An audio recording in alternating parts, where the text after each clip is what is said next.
इस वीडियो में समी पौधे का आयुर्वेदिक एवं आध्यात्मिक विश्लेषण किया जाएगा।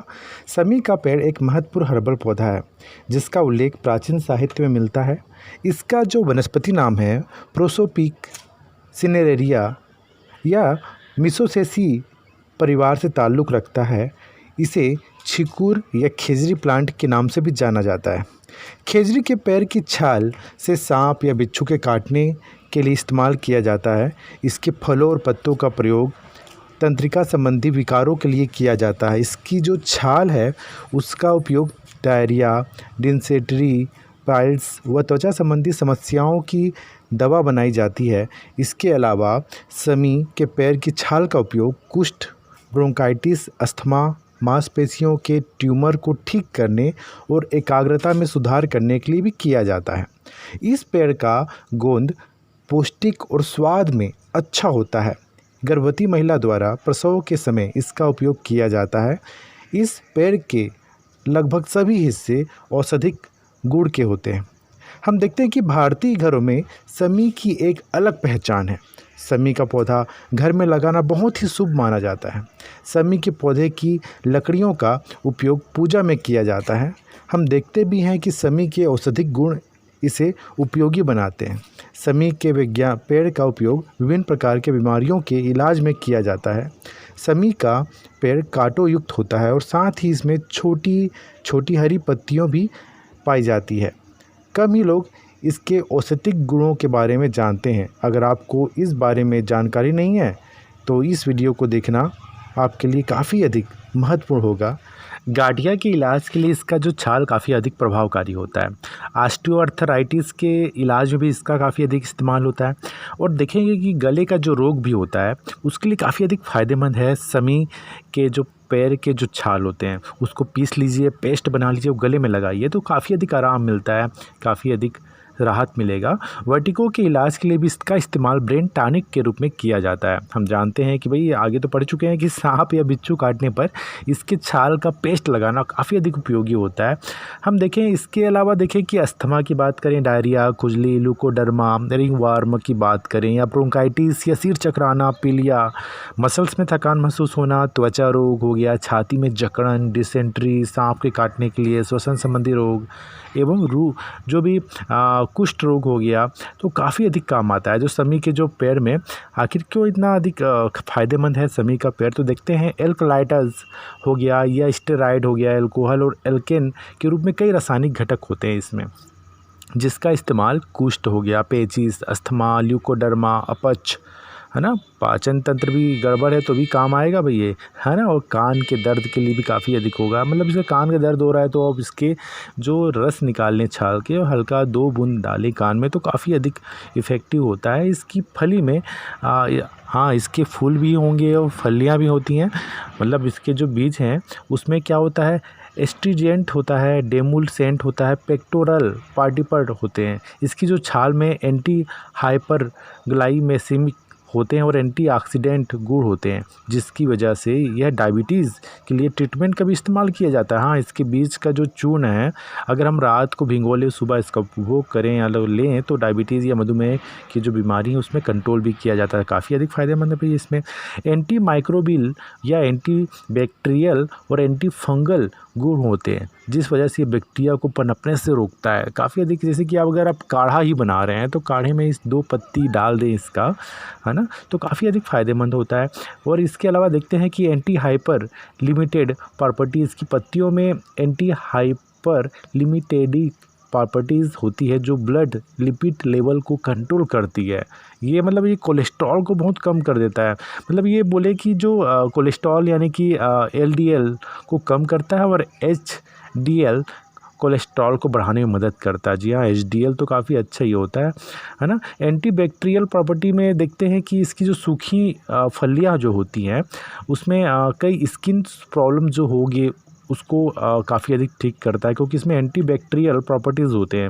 इस पौधे के जो पाउडर में एनाल्जेसिक और एंटी डिप्रेसेंट, मसल्स रिलैक्टेड एंटीपायरेटिक गुण होते हैं, तो काफ़ी अधिक फ़ायदेमंद होता है। ये हम देखते हैं कि एंटी ट्यूमर प्रॉपर्टीज़ में इसमें होता ये है कि जो पत्तियां या छाल में जो अर्क होता है उसका प्रयोग हम करते हैं तो ट्यूमर जो होता है मतलब कार्सिनोमा ट्यूमर से निजात पाया जा सकता है। मगर ये जो आप जो भोग करेंगे, इसका जो सेवन करेंगे तो काफ़ी अधिक देख सकते हैं कि भाई डॉक्टर की सलाह तो ज़रूरी ही होती है, मगर इसको हल्की मात्रा में आप ले सकते हैं। हम देखेंगे समी समयते पापम समी शत्रुविनाशिनी अर्जुनस्य धनुर्धारी रामस्य प्रियदर्शनी करिष्यमाण यात्राया यथा कालम सुखम मया तत्र विघ्नि कीर्तित्वम भव श्री राम पूजिता। अनुवाद में ये कहा गया है कि भाई हे समी, आप पापों का क्षय करने वाले हैं और दुश्मनों को पराजित करने वाले हैं। आप अर्जुन का धनुष धारण करने वाले हैं, मतलब जो अर्जुन जब अज्ञातवास के समय थे तो उनका जो गांडीव जो धनुष था इन्हीं वृक्ष के नीचे छुपाया गया था। चलिए, श्री राम के प्रिय हैं, मतलब राम जी जब लंका विजय यात्रा में जाते हैं तो सबसे पहले समी के वृक्ष का पूजा करते हैं, है ना। जिस तरह श्री राम ने आपकी पूजा की मैं भी करता हूँ। मेरी विजय के रास्ते में आने वाली सभी बाधाओं से दूर करके उसे सुखमय बना दीजिए। घर के किस ओर लगाएं समी का वृक्ष? अगर देखें तो समी का जो वृक्ष है घर के ईशान कोर में मतलब पूर्वोत्तर में लगाना काफ़ी अच्छा माना जाता है, क्योंकि प्राकृतिक तौर पर अग्नि तत्व पाया जाता है इसमें। हम देखेंगे कि 9 ग्रहों में शनि महाराज को न्यायाधीश का स्थान प्राप्त है, इसलिए जब शनि की दशा आती है, जी हाँ शनि मतलब मेरा नाम भी शनि है, घर का नाम, तो देखते हैं कि जब शनि की दशा आती है तब जातक को अच्छे बुरे कर्मों का पूरा फल प्राप्त होता है। यही कारण है कि शनि के कोप से लोग भयभीत होते हैं। पीपल के विकल्प के रूप में हम देखें तो शमी को पीपल और शमी 2 ऐसे वृक्ष हैं जिस पर शनि का प्रभाव होता है। पीपल का वृक्ष बहुत बड़ा होता है, इसलिए इसे घर में लगाना तो संभव है ही नहीं। वास्तुशास्त्र के मुताबिक देखते हैं कि नियमित रूप से शमी वृक्ष की जो पूजा करता है, मतलब उसके लिए हम देखेंगे कि सरसों के तेल इस वृक्ष के नीचे जलाए रखेंगे तो काफ़ी अधिक शनि दोष से कुप्रभाव से बचाव पाया जा सकता है।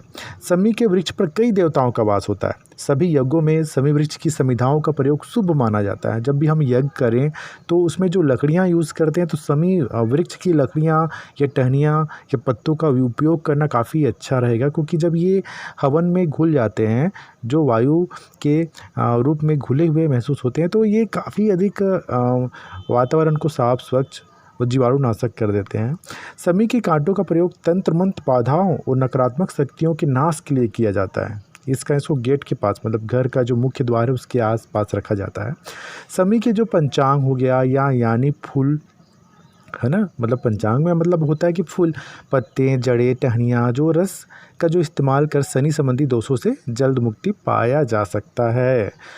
मतलब यहाँ मैं आयुर्वेदिक कोई पंडित तो हूँ नहीं, मैं यहाँ पर कुछ रिसर्च किए जो बुक हैं उसके आधार पर मैं ये बता रहा हूँ, क्योंकि इस वीडियो में हम इसके वैज्ञानिक आयुर्वेदिक है ना चिकित्सा में इसका क्या उपयोग है आयुर्वेदिक हम जरिए को देख रहे हैं शमी वृक्ष के। तो हम देख लेते हैं कि भाई जो शमी का जो वही वृक्ष भी कहा जाता है ना। आयुर्वेद की दृष्टि से तो शमी अत्यंत गुणकारी औषधि मानी जाती है। कई रोगों में इस वृक्ष के अंग काम आते हैं। जी हाँ, क्या हम देख लेते हैं कि पौराणिक मान्यता क्या है। तो हम देखते हैं कि लंका पर विजय पाने के बाद श्री राम ने शमी पूजन किया था। नवरात्रि में भी माँ दुर्गा का पूजन शमी वृक्ष के पत्तों से करने का विधान है। गणेश जी हो या शनिदेव हो, दोनों को ही शमी वृक्ष बहुत प्रिय हैं। मतलब गणेश जी को दुर्वा या दुबी बहुत प्रिय है और साथ ही साथ शमी के पत्ते भी काफ़ी प्रिय हैं। शमी वृक्ष ही यज्ञ की जो समिधाओं के लिए उपयुक्त वृक्ष है। मतलब हम देखें कि जो बबूल हो गया, कीकर जाति का एक वृक्ष होता है। शमी वृक्ष की फलियों को खाकर कई दिनों तक ऋषि मुनियों भूखे रह सकते थे। इसे खाने से उपवास क्षमता बढ़ जाती है, शरीर पर कोई अधिक प्रभाव भी नहीं पड़ता, चर्बी घट जाती है, मोटापा भी कम हो जाता है इसका। यह राजस्थान का राज्य वृक्ष है, मतलब राजकीय वृक्ष बोले तो राजस्थान का है। यह स्थानीय भाषा में इसे खेजड़ी कहते हैं। इसका जो वनस्पति नाम तो हम देख ही हैं, आगे क्या है। शमी जो शनि ग्रह का पैर है, राजस्थान में सबसे अधिक मिलता है। मतलब भारत में सबसे अधिक समी वृक्ष कहाँ पाया जाएगा? राजस्थान में पाया जाएगा, क्योंकि छोटे और मोटे कांटों वाला भारी पेड़ होता है। ये कृष्ण जन्माष्टमी को इसकी पूजा की जाती है।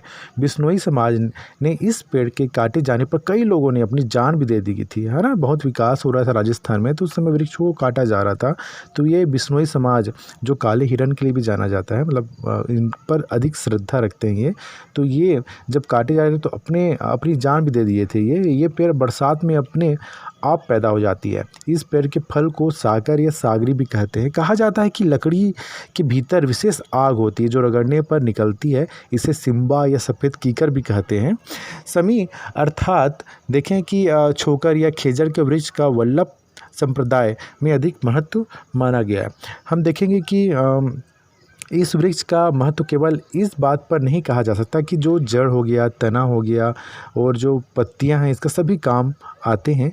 इस वृक्ष का महत्व केवल इस बात पर भी हम देख सकते हैं कि जो राजस्थानी किसान की जो अर्थव्यवस्था है उसका महत्वपूर्ण आधार यही है, क्योंकि हल जब पहले जो हल जोता जाता था तो हल में भी इसका उपयोग किया जाता था। खेजर के जो पेड़ का नाम ही समी वृक्ष है, जिस पर महाभारत के युद्ध के समय भब्रू वाहन का सिर टांगा गया था। बाप रे। खेजरी या समी एक वृक्ष है जो थार के मरुस्थल व अन्य स्थानों पर पाया जाता है। यह वहाँ के लोगों के लिए बहुत उपयोगी है। हम देखें कि इसके जो बहुत सारे नाम हैं, है ना। हम जड़ बोलते हैं पंजाबी में, काड़ी बोलते हैं सिंध में, सुमरी बोलते हैं गुजराती में, बहुत सारे नाम हैं, देख लीजिएगा आप। हम देखेंगे कि इसका जो लकड़ी काफ़ी अधिक मजबूत होता है और इसको जलाने के लिए फर्नीचर में भी उपयोग किया जाता है। जड़ इतनी अधिक मजबूत होती है, इसका हल के लिए उपयोग किया जाता है। हम देखें अकाल के समय जब रेगिस्तान के आदमी और जानवरों का यही एकमात्र सहारा था। हम देखेंगे कि 1899 में जब अकाल पड़ जाती है, छपनिया अकाल कहते हैं जिसको, है ना। इस समय रेगिस्तान के लोग इस पेड़ के तनों के छिलके खाकर जिंदा रहे थे।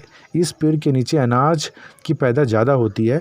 साहित्यिक एवं सांस्कृतिक महत्व भी काफ़ी अधिक है इसमें। हम देखेंगे कि दशहरे के दिन समी के वृक्ष की पूजा करने से काफ़ी अधिक लाभ होता है। रावण दहन के बाद घर लौटते समय समी के पत्ते लूट कर लाने की प्रथा भी राजस्थान में काफ़ी अधिक प्रचलित है और स्वर्ण का प्रतीक माना जाता है इसको, है ना। पांडवों द्वारा अज्ञातवास के अंतिम वर्ष में गांडीव धनुष इसी पेड़ में छुपाए जाने का भी उल्लेख मिलता है। इसी प्रकार लंका विजय से पूर्व भगवान राम द्वारा समी के वृक्ष की पूजा का भी उल्लेख मिलता है। समी या खेजड़ी के वृक्ष की लकड़ी या यज्ञ की समिधा के लिए पवित्र मानी जाती है। बसंत ऋतु में समिधा के लिए समी की लकड़ी का भी प्रावधान है ना। इसी प्रकार जो देखते हैं कि शनिवार का जो दिन होता है उस समी के वृक्ष की पूजा करने का काफ़ी अच्छा उत्तम दिन होता है। हम देखेंगे कि जो शिवलिंग है, मतलब शंकर भगवान को प्रसन्न करने के लिए भी हम इसके फूलों का या पत्तियों को चढ़ाने से काफ़ी अधिक पुण्य मिलता है। हम यहाँ पर देखेंगे कि जो कालिदास जो थे, कवि जो कालिदास ने समी के वृक्ष के नीचे बैठकर तपस्या कर के ज्ञान की प्राप्ति की थी, है ना। हम यहाँ पर देखेंगे कि बिश्नोई समुदाय के लोग समी वृक्ष को अमूल्य मानते हैं और समी के पेड़ में आग पैदा करने की क्षमता होती है। और ऋग्वेद में भी ये उल्लेख है, एक कथा है कि सबसे पहली बार पूर्वों ने, मतलब चंद्रवंशियों के जो पूर्वज होते हैं, उनको समी और पीपल की टहनियों को रगड़ कर की आग पैदा की थी। और देखेंगे कि भाई कवि हो या लेखक हो, समी का बड़ा महत्व रखते हैं। हिंदू धर्म में जो भगवान चित्रगुप्त को शब्दों और लेखनी का देवता माना जाता है ना। शब्द हो या साधक, यम, द्वितीया और यथासंभव समी के पेड़ के नीचे इनकी पत्तियों से उनकी पूजा की जाती है। तो काफ़ी अधिक उपयोगी है समी का पौधा, ये पेड़। इसको घर पर ज़रूर लगाइए और इसकी जो भी लाभ हैं उसको उठाइए, क्योंकि इसके जो पत्ते हैं, अगर इसको हम पत्तों को सुखा कर रख लें और इसकी पाउडर बना लें और इसका सुबह शाम खाली पेट में भोग करें आधा चम्मच, तो काफ़ी अधिक फ़ायदेमंद होगा। इसके लिए हमको करना ये होगा, जो हम काढ़ा बना रहे हैं, ग्रीन टी बना रहे हैं, उसमें कुछ मात्रा, चुटकी भर मात्रा हम डाल सकते हैं। तो इसमें स्वाद में फ़र्क नहीं होगा, हल्का कसेला लगेगा मगर ठीक रहता है। हम देखते हैं इसके जो टहनियाँ हैं, क्योंकि घर में जो पौधे लगा रहे हैं वो लगातार बढ़ते जाते हैं, तो उसको आप कटिंग कर लीजिए, छाँट लीजिए और उसके जो टहनियाँ हैं उसको सहेज कर रख लीजिए और बाद में आपके घर में जब भी हवन होगा, यज्ञ होगा, तो उसमें काम आ जाता है। इसके अलावा हम देखते हैं कि जो इनके जो कांटे होते हैं, कांटों को बाकायदा सहेज कर रख लीजिए, है ना। वो कांटे जो होते हैं नकारात्मक जो भी एनर्जी है उसको ऑब्जर्व करते हैं। मतलब ये काफ़ी अधिक अच्छा होगा कि घर में जो नकारात्मकता है भी कम हो जाएगी। तो तो कोशिश यही करिएगा कि समी का जो पौधा है कहीं भी नर्सरी से या कहीं से भी आप प्राप्त कर सकते हैं। और ये है कि टहनियाँ भी इसकी लग जाती हैं। अगर आप टहनियाँ काटे हैं और उसको कलम के रूप में, अगर जैसे कि हम गुलाब की कलम लगाते हैं ना, और या तो हम देखते हैं कि इसके गुलाब के जो टहनियों को काट कर ज़मीन में डालने से, मतलब गाड़ने से ये जग जाते हैं, तो वैसी ही इनकी टहनियाँ भी जग जाती हैं। तो समी काफ़ी उपयोगी है, इसका बिल्कुल ध्यान दें। अतः ये वीडियो में हमने देखा कि आयुर्वेदिक और आध्यात्मिक विश्लेषण कैसा है समी पौधे का। तो ये काफ़ी अधिक आध्यात्मिक रूप से काफ़ी अधिक अच्छा पौधा है। और तो हर पौधे आपको तो लगाने ही चाहिए, मगर विशेष रूप से समी का पौधा ज़रूर लगाइए घर पर। जी हाँ, धन्यवाद।